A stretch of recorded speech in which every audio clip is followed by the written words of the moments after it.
Many have been quibbling that the court did not use ceasefire, the word.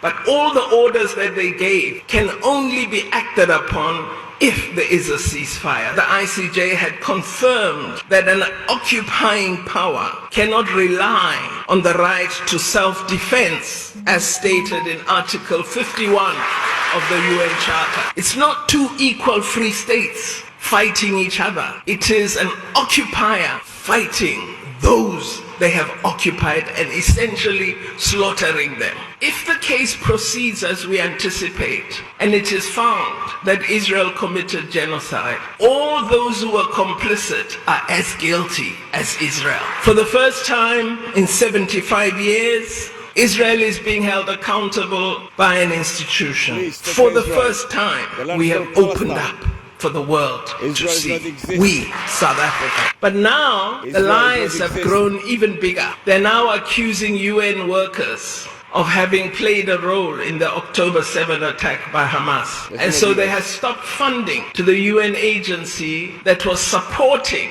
people who need aid. So I've called on my colleagues of the South, East Asia, Latin America, progressive African countries. Let's put our heads together and let's fund that agency and let's make sure that aid gets there. There are 5 or so countries that are providing arms to Israel. Let's have 10 people every day outside their embassy. Stop the genocide. Let us talk to our brothers and sisters throughout the world, and all of us do that.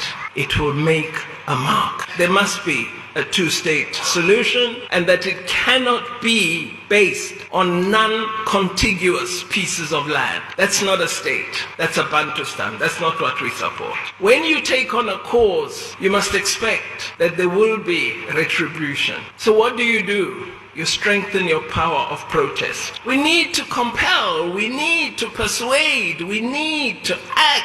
We need to speak. So on retaliatory measures, well, they've already harmed themselves. They are not importing our grapes, the best grapes in the world. They've stopped their airline from coming to South Africa. Well, it used to have very few passengers.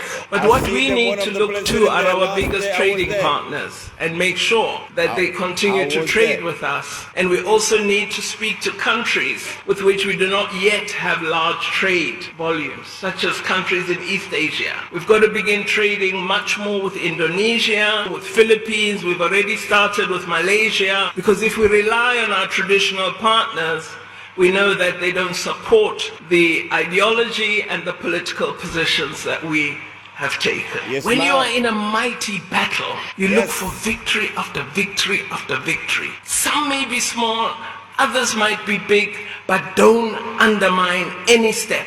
South Africa has done a huge thing with this case. We want the people of Palestine to be free. Say to the South African government, continue, get other countries to support you, and you support us. My only fear about you, the people of South Africa, is that you seem to be heading toward a weak government. And I can tell you, if you have a government that can't make its own decisions, the things we hold to our heart will be the first to be overturned.